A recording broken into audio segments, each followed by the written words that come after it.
Good morning, everybody. Happy Thursday. We're just about to get started here.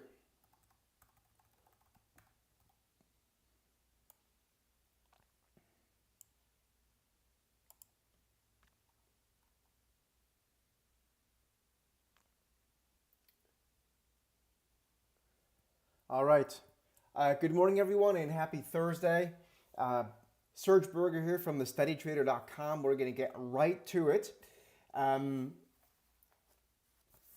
you're here for the first time, please make sure you subscribe to our channel. It's free, obviously, but it allows you to be updated in real time when we go live. And also, please make sure you give us a thumbs up like on the video. That helps us to be able to continue to do this show because the algorithms then pick it up. So thank you in advance for that. We're going to spend the next 10 to 15 minutes going through some of the top few things on my notepad. And we are going to look at equities first. We've got some more economic data later on this morning. And we are going to very specifically look at the part of the energy market here this morning. And then we are going to look at some individual stocks that you may want to let us know that you're interested in. So it's Ticker Thursdays, as I like to call it, TT. And so we'll be doing that as well. So let's get started. I will also quickly let you know that I was at an institutional investor conference yesterday. Go look at the YouTube short that I shot yesterday morning. You guys can kind of get a bit of an idea of what's going on there. But the long and short of it is that the thematics that institutional investors are concentrating on is very, very different from what the retail investor is doing. And that is a very big deal. I cannot overstate how important that is. It's also that we believe that most retail investors are in a completely off-track portfolio going forward. Not so much from the past, that has worked, but going forward, and they're likely going to change this way too late. I spoke with some of the top people at some of the largest asset managers yesterday, and they have a crazy ton of data and insight, and it's very, very clear what's going on and what is likely going to happen. So, speaking of parts of the market that are getting better, let's have a look at the energy sector. What you're looking at here is a chart of U.S. equity sectors. So the S&P 500 broken down into its 11 constituent sectors. And what you're looking at here is just a 1 month performance chart. But if you look at that 1 month performance chart, which if you go back 1 month, that gets you to about mid-May, technology remains the leader. But do notice that the energy sector, the XLE ETF, is now up 4.7% over the past 1 month. Month to date, so since the beginning of June, energy is now up 5.84% and leading, okay? Beating chart-chasing tech stocks by about 180 basis points. We have a very, very important webinar that we're going to do a little bit later on this morning. I believe it's 11 Eastern. I'm going to drop the link so you guys can join us in that webinar. It's free. I would highly encourage everyone to join because we're going to talk about what I think is one of the next big trades, and it has a lot to do with kind of the energy idea. So the link for that webinar, again, is completely free. Is there. Just register, put your name and I think email address probably so you get an alert, and join us there. But energy is a big deal. Now, what's important about energy, and this is thanks for my colleague JB, who does tremendous chart work, is that we are also from a momentum perspective. So for those of you folks that are using our TSD Trender momentum indicator, right? And I hope you all are using it because it's an unbelievable indicator and it's just, it really is fantastic. We are getting a fresh momentum buy signal in the energy sector. So that's the XLE ETF itself. So not only are we seeing a month-to-date outperformance, we are seeing the XLE, excuse me, this is XOM, but XLE too. This is XOM, which is ExxonMobil, which quite frankly is the same thing in terms of the chart. But ExxonMobil giving us a new momentum buy signal. XLE, let me get to this finally. gave us a momentum buy signal actually already a couple of days ago. Apologize, I mixed that up. But either way and anyway, same deal, right? And energy is already, since that buy signal, the sector is already up 3.3% since that buy signal. There's a whole bunch of other tickers. I'm going to reserve those for our members over in TradeOps HQ in just a little bit here in about 20 minutes when we go over there. But the energy sector is catching up, and we have a very bullish long-term theme for many, many reasons. But the long and short of it is that we have an incredible amount of demand for energy globally.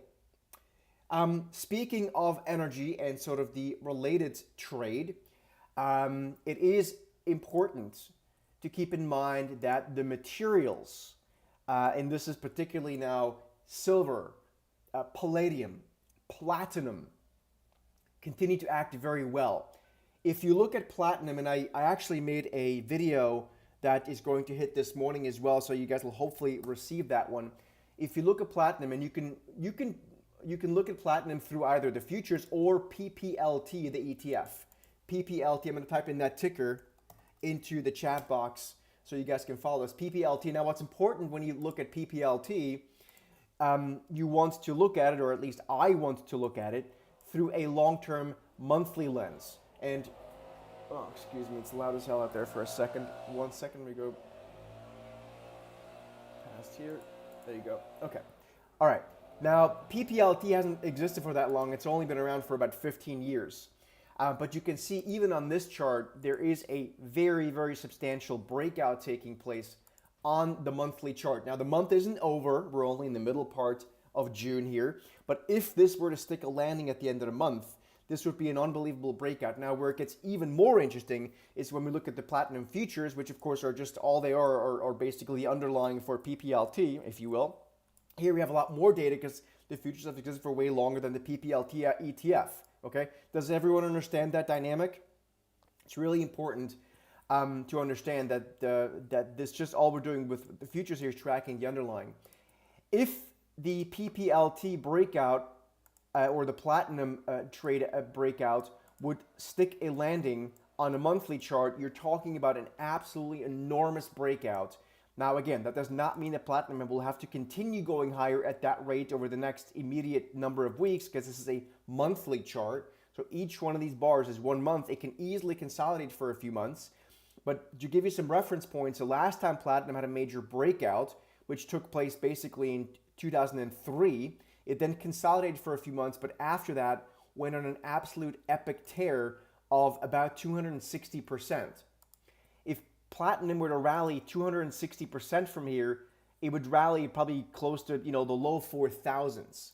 And PPLT, the ETF, of course, would be with that. Now, again, this is a monthly chart, so understand this, please. Meaning, this is the monthly trend. So each bar here is 1 month. So this is more of a trend and a major breakout taking place. I think immediate term platinum's getting overbought. If you're looking at it on the daily chart, probably even on the weekly chart. But on the monthly chart, if it can stick this landing, this is one hell of a breakout that I would want to respect. Speaking of breakouts and all that kind of stuff, we keep talking about one of my favorite setups here, which is silver. Again, it's very much related to all of this. And silver, and if you really zoom out, and again, I've been talking about the silver trade now for at this point multiple months. But so you can go follow me there on YouTube Live, and of course, if you're a member of TradeOps HQ or other parts, you know that we keep updating you guys. If you want to look at one of the most epic bull cup and handles, again, this is a monthly chart. I mean, silver could probably triple, and it would still only be part of the breakout. Now, again, that's a monthly chart, so this would be like a multi-year time frame here. Immediate term, look, I don't know. I mean, silver, just once again this morning, when I woke up, it was down 60, 70 basis points. Now it's actually up almost 40 basis points on the day. So it continues to get bought on dips, which is what you want to see. Now, one of these days, it's going to have an ugly down day, maybe an ugly down week, but the long term here for silver is unbelievably bullish. Again, silver is volatile. I keep mentioning that, maybe more so than people care to hear. But it is important to notice that this is not for the faint of heart. Okay, so that's that's a platinum, that's silver. We'll look at stocks here in a second. I usually start with stocks, so I apologize for going backwards. I want to go and talk a quick word on Bitcoin because I was at this conference yesterday, and one of the big topics was actually an ETF launch, a Bitcoin ETF launch by Vanguard, which is supposed to happen soon. I don't exactly know the timing, but whether that's like immediate or just planned, I haven't checked on that. But let's quickly just look at Bitcoin, which once again has failed to break out past the 110,000 level. So I don't, here too you want to talk about, bullish patterns. I mean, ultimately this to me, it looks extremely bullish. I think it's more a question of time. So it looks to me like there are some sellers up there in that area. I mean, clearly, obviously, there's sellers up there. I just don't know how much longer those sellers are going to be able to influence the market before we have a big move to the upside. So I think it's more a question of time than anything else. And then this gets us basically to stocks. So the S&P 500 that we've been flagging this chart here for some time. We are well into, in fact, at the upper area of the upper end of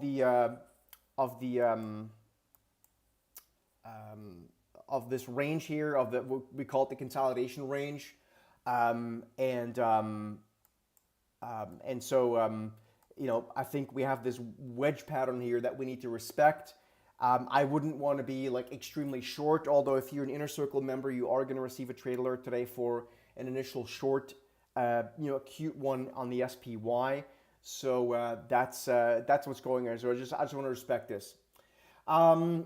Steve has a question or a comment. Europe is finally getting crypto. Steve, I would absolutely disagree with that. Europe is actually probably at the forefront of crypto, depending on the country that you are looking at. They're very, very much in tune with crypto, way more than I think it gets written about over here.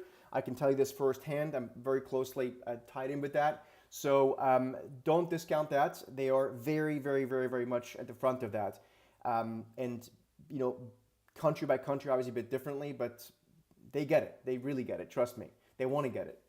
And there's a lot of leading tech crypto firms actually in Europe. So you need to be very mindful of that. Okay. So, all right, let's talk about Don typed in OKLO. I don't know if you want to look at the stock or if but we'll look at OKLO. So OKLO is one of those names that we actually flagged it the other day.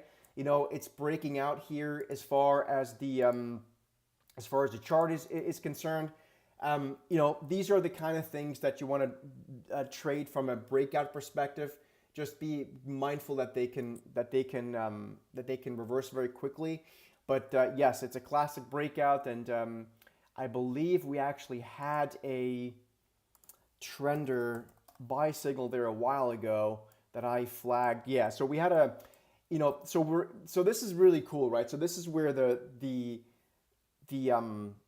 momentum is so cool to watch, momentum indicators. So we received a momentum buy signal in May on the 1st of May, right there. That's our trender momentum buy signal. And now the thing is breaking out up here, but the buy signal, the momentum buy signal happened, 157% ago. So, again, this is where I say, like right now people are chasing. That's why I always say, be careful when you chase. Yes, this is a breakout, but momentum started a long time ago. In fact, again, 157% ago. So imagine if one would have bought a call option or just a stock, and now people are chasing. Now it's getting on the radar of people. So we could stay long now. So we have a trailing stop in place, which is this purple line. But again, the real momentum came in a long time ago. So if you're not using the trender, please make sure you get in touch with our team. They will be able to help you out there. But I think it's important to understand that momentum typically happens way before breakouts occur. So that's one thing that I would mention. Are there any other tickers you guys want to look at, or is OKLO the only one that you guys want to look at? So we've gone through a lot already. We went through S&P. We went through. I'll give you one more stock. Actually, I want to give you one more stock. We talked about energy, what's happening there, the catch-up trade with new momentum buy signals. We talked about the Bitcoin that's going to be launched by by Vanguard, platinum and silver breakouts, OKLO. Again, this is a good move here. Now, again, just keep in mind that you can't match up the news with the price action. The question is, just because, as Wynn is saying, that they have now signed a deal with the Air Force, that does not mean the stock has to go higher, right? This is a big misconception, so you need to understand the time frame there. That's why we use momentum from a trading perspective, because the momentum typically front runs the news that hits the wires. So listen, the stock can continue, and that's why we have a trailing stop in place here, and that's great, but it's not the kind of thing that you can say, oh, it's now going to go up more just because there's news that hit.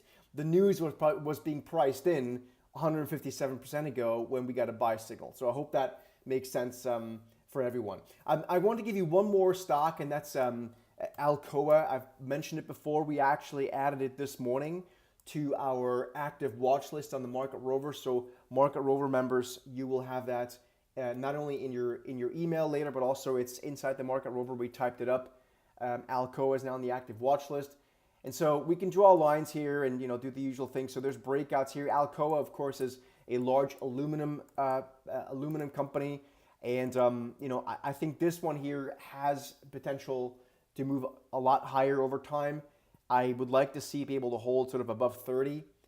So I just wanted to put this on the radar for everyone, and hopefully that's helpful. So here we are, quick 15 minutes. I hope this was helpful for everybody. Enough ideas, hopefully, to get your day, and of course to get day started and a lot of other big picture ideas as well. So have a good start to the week. Not to the week. It's Thursday, to the trading day.